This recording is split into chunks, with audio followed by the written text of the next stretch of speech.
很多人看到跨岛线第三阶段，第一反应不过是多了4座地铁站，但这条线路真正改变的不只是地图上的线条，而是普通人每一天的生活节奏。路交局测算，部分通勤路程最多可以省下50分钟。对打工人来说，这不只是出行方便一点，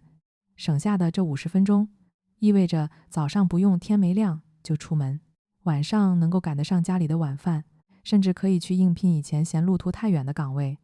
住在西部、西北部，或是在玉郎、大石工业区上班的人，感受会尤其明显。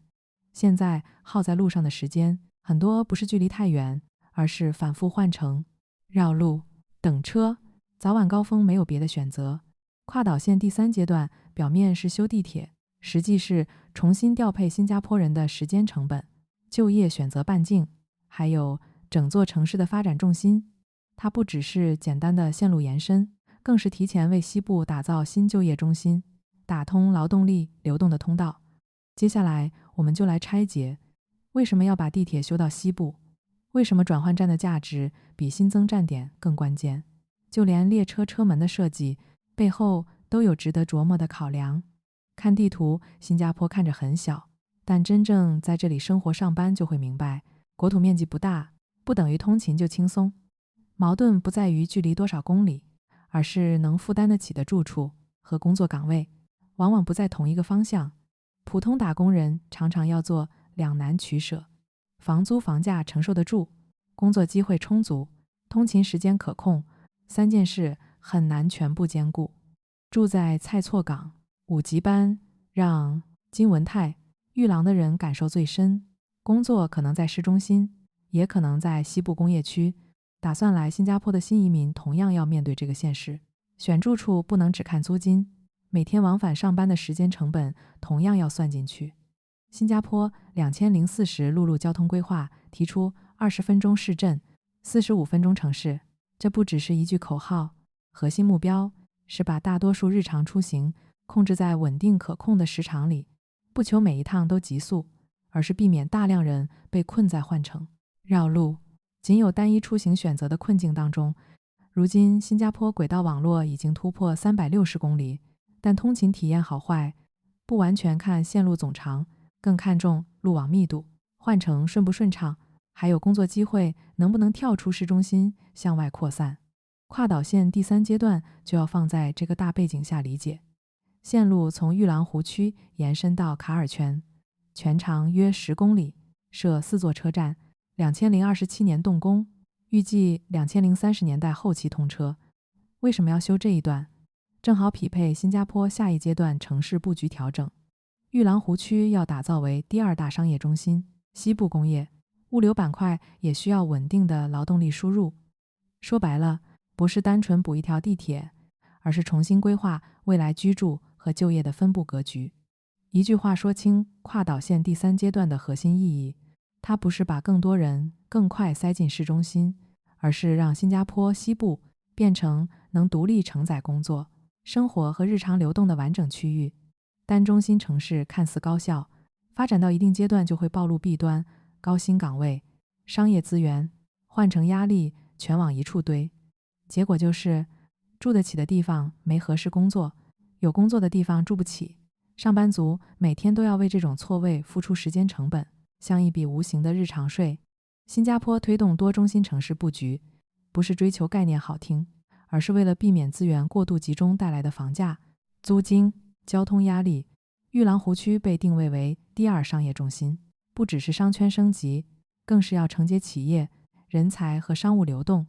而交通骨架就是前提。跨岛线第三阶段把玉郎湖区延伸至卡尔圈，核心是把未来商业重心和现有西部工业重心紧密衔接，通勤时间最多能省50分钟，直接扩大了大家的工作选择半径。以前嫌远的岗位现在变得可行，企业也能获得更大的人才池，双向受益。说到底，西部要真正火起来，不能只靠规划图和新建筑，关键是让人愿意每天稳定去那里工作、消费、生活。跨岛线第三阶段就是为这一切打下基础。大多数人看地铁新闻，先看的是站点、通车时间、离自己家近不近。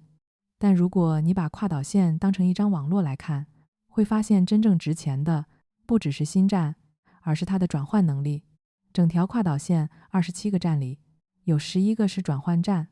这个比例很高，高到你会发现，政府这次投资的重点不只是把一条线从 A 拉到 B， 而是在做一张可以绕行、可以分流、可以缓冲的系统。这个思路非常关键，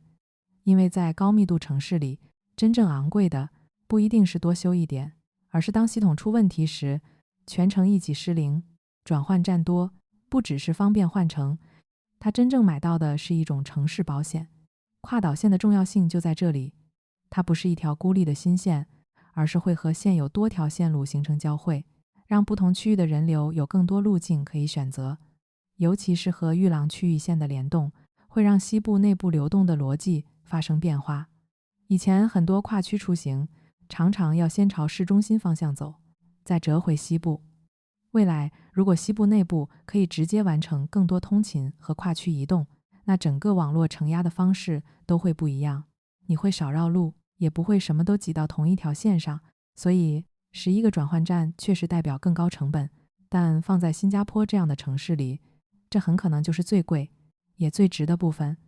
讲交通规划，很多人会把注意力放在路线、站点、通车年份，觉得列车规格只是工程细节。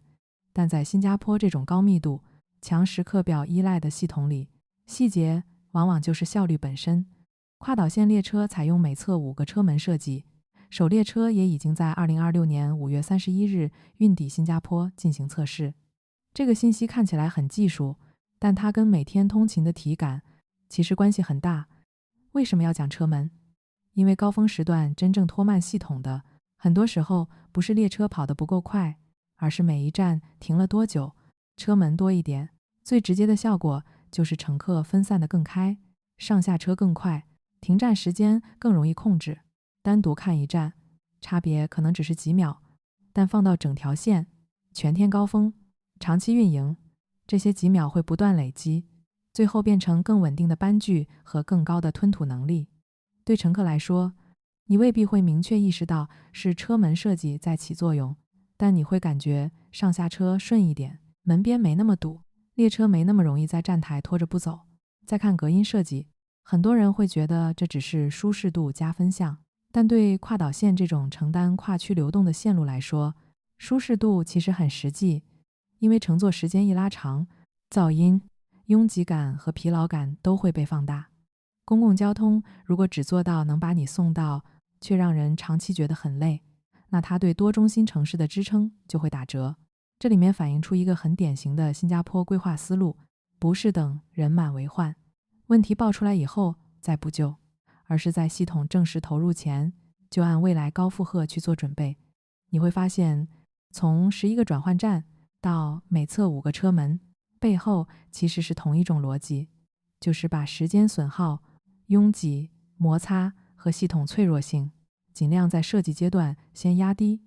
对普通人来说，这种改善最后不会只体现在地图上多一条线，而是体现在每天通勤那种更可预测、更少被消耗的感觉里。所以跨岛线第3阶段最值得关注的，不是它多了4个站，也不只是2030年代后期通车这件事本身，更重要的是它说明新加坡正在认真处理一个长期问题。城市不能一直只围着一个中心转，工作机会要更可达，通勤要更稳定，生活成本和时间成本不能继续只让个人自己扛。少掉的50分钟，表面上是交通效率，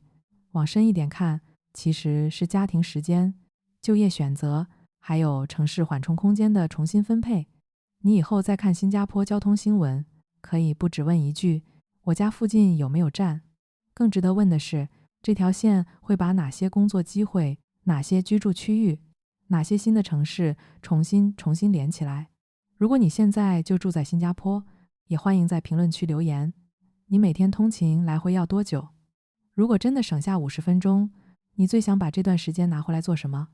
如果你想继续看新加坡交通、住房、移民和就业政策的清晰拆解，记得订阅频道，打开小铃铛。你也可以留言告诉我，下一期最想我分析哪一条新线。或者哪一项新政。